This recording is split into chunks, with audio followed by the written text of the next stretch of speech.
Today, when the latest American-Israeli alliance launched the attack on Iran, and this is probably the first war where analysts spend less time analyzing Iran and more time trying to make sense of what Donald Trump means, and if what he means today is what he meant yesterday. It's probably going to be a war when historians look back at this, they'll have maps, they'll have reports, they'll have videos, but they'll also have a timeline of Donald Trump's tweets, and they'll have to try and make sense of what happened in this war. That's the sort of war that's going on. But what's going on here and what's unraveling is a number of things. And that's what I want to cover really, three key things that are unraveling. The first of this is the global order. And the global order's unraveling because America just keeps undermining it.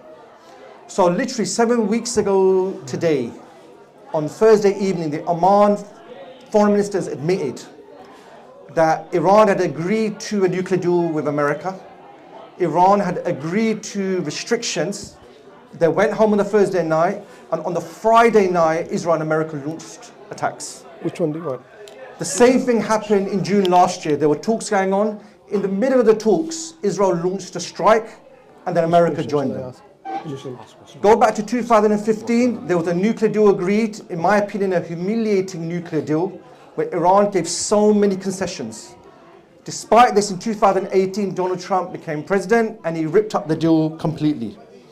So the US has proven to be untrustworthy, unreliable, and dishonest. And we're not just seeing this behavior with Iran. In America at the moment, if you criticize Israel, you're probably going to get deported. If you criticize America, you're probably going to get deported as well. We now know the TikTok ban had nothing to do with China. It had everything to do with an independent platform that was giving coverage to Gaza. And now we see America has sanctioned the International Court of Justice for putting out a warrant against Israel. So all of this, despite all of this, Donald Trump still complains, why is no one helping us? Why is the world not coming to our aid when we're trying to open the Straits of Hormuz? He said that with a straight face, despite everything he's actually done. So no one trusts the US. They've undermined everything they stand for. And if anyone's ever studied the history of empires, this is exactly how empires collapse, where what they do is the complete opposite to what they say. One thing that's unraveling, if it isn't already clear, was the role our rulers have played. What Iran has shown over the last 7 weeks is if you utilize your strengths, if you utilize your advantages, you can actually stand up to the US. You can stand up to anyone who wants to interfere in the region. And what Iran specifically done is it's just used loads of drones and loads of missiles and saturated the Middle East. So Israel, for example, doesn't talk about the Iron Dome anymore. Do you remember the famous Iron Dome? It can intercept any missile. They don't talk about that anymore. And the reason why they don't talk about it is because they can't handle the amount of drones. And brothers and sisters, if you watch these drones online, these drones Iran makes, they are literally engines from motorcycles that they put onto a drone. And because they send loads over, there's nothing Israel can actually do about it. The other thing Israel's done is it's targeted American bases in the region. Now, what are American bases doing in the region? Well, these are the facilities America uses to interfere in the region. So what Iran did is they sent loads of missiles, they sent loads of drones at each of these bases. Now, there's only so many of these you can monitor and take out. And that's why America's aircraft carriers now have to be 1,000 miles away, otherwise they're going to get hit. But remember, brothers and sisters, there was this agreement between a lot of the Arab rulers in the region and America. And that agreement was is they will buy American military equipment and America will provide them with security guarantees. Now that's gone clearly out the window. In fact, a Saudi analyst, I quote here, she said, America has turned to focus on protecting Israel, leaving the Gulf states hosting its bases exposed to missiles and drones. So the Gulf leaders in their time of need have now found out that these agreements turn out to be absolutely useless.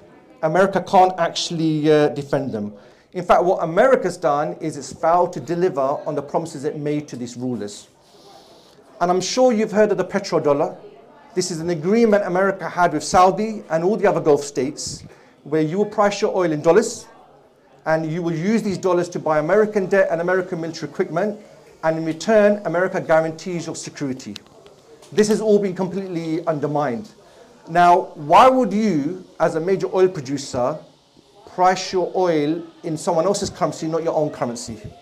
This is the level these leaders went to. So this 7-week war now, which is probably going to go on, has completely exposed, if it hadn't already, the role our rulers have played. These rulers, the bases they're given to America, this is what allows them to interfere in the region. So what comes next? Global order after World War II, we can all see is coming to an end. In fact, America's probably done the most to undermine it.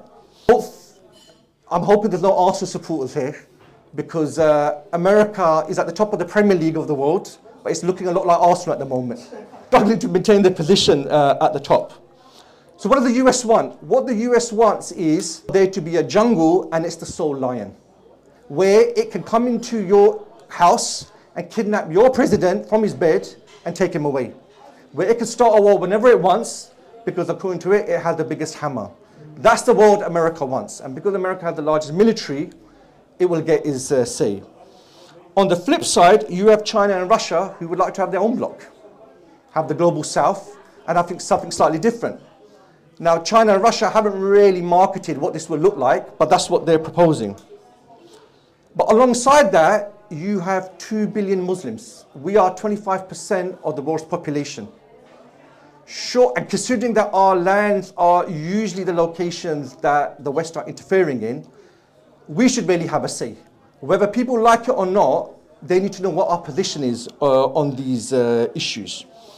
Iran, brothers and sisters, is not even the most powerful Muslim country. There are other countries that have more power, have more strength, have more advantages. And Iran has shown with just some strengths what you can actually do. But at the moment, for a lot of people, they've come to know what a choke point is. The Straits of Hormuz is a choke point. It's where you've got a geographical feature which is so narrow, where if you block it, you can hold the whole world to ransom. Now, did you know most of the world's choke points are surrounded by Muslim countries? If you look at the Straits of Gibraltar, Suez Canal, the Bab al-Mandeb, the Straits of Hormuz, the Straits of Malacca, all of these are surrounded by Muslim countries. So despite all these advantages we have, they've not been used by the rulers to our advantage. So most of the choke points in Eurasia are all around Muslim countries, and that's what Iran's done here. The reason why Iran has survived after 7 weeks is because America knows you keep this war going, and Iran keeps doing this, it's affecting global oil prices, gas prices, and everything linked to that. So in that context, the talks that happened in Islamabad last week are symbolic of everything that's wrong. The talks that happened in Islamabad last week was a bailout for America, if there was such a thing. Because Iran can continue with this, and it's going to hurt America, it's going to hurt America's reputation. And remember, brothers and sisters, 7 weeks ago today, it was America that started this war. It's America that said, we are going to decapitate Iran, and the war will be over before the week's over. Here we are, 7 weeks down the line. How will this turn out? So there's a lot of comparisons being made with the Suez Canal crisis of 1957. I feel a more apt example or a parallel is actually the collapse of the Soviet Union. And most of you look old enough to being around when the Soviet Union collapsed in the 80s. And the similarity is actually quite shocking. In the 1980s, decline and malaise was everywhere across the Soviet Union. And what the Soviets did, they turned to an outsider, a youngish guy relatively, Mikhail Gorbachev, to come and save them. Exactly the same in America.